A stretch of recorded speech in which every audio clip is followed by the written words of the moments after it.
I'm here with a gift for you guys, a gift of Star Wars Battlefront news, 2 pieces in fact, and I'm going to start off with something pretty good, the PC system requirements which were revealed on Origin, and we have the minimum and recommended specs for you today, and of course as always I'm going to begin with the minimum requirements.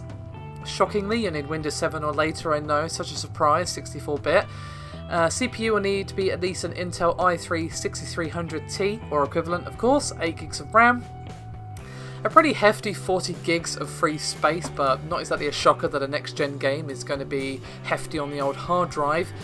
NVIDIA GPU will need to be at least an NVIDIA GeForce GTX 660 with 2 gigs of VRAM.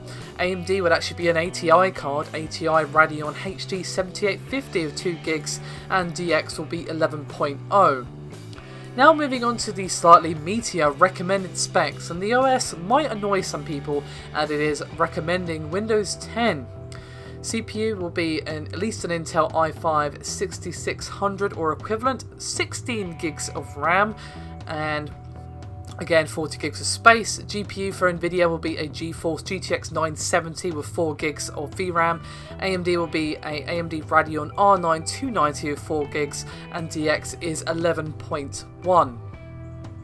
So unsurprisingly, the recommended specs are pretty meaty. I think the RAM requirement is going to be something of an issue, as well as the fact that they recommend Windows 10.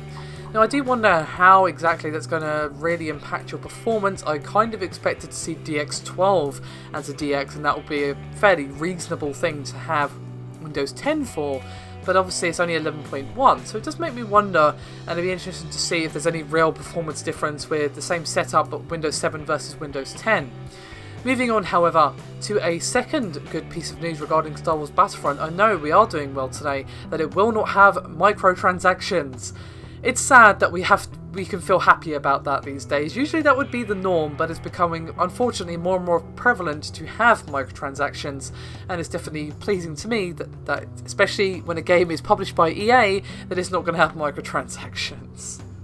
And this was confirmed by design director Nicolas Fagro, who spoke to GameSpot, and he said, quote, "Well, the currency system is based on your game performance. The credits that you use to buy things in the game are earned. You play the game, complete challenges, and that's how you get credits." Now, he did go on to say that there are 2 different currencies, but they both work in tandem to reward you for different actions. And he finished up by saying, quote, "There are several credit systems working together here. Just doing things in the game earns you points, and those points earn you credits. That's the baseline system. The more you do, the more credits you get. But then there are other systems, such as small challenges for you to complete, and rewards for different actions."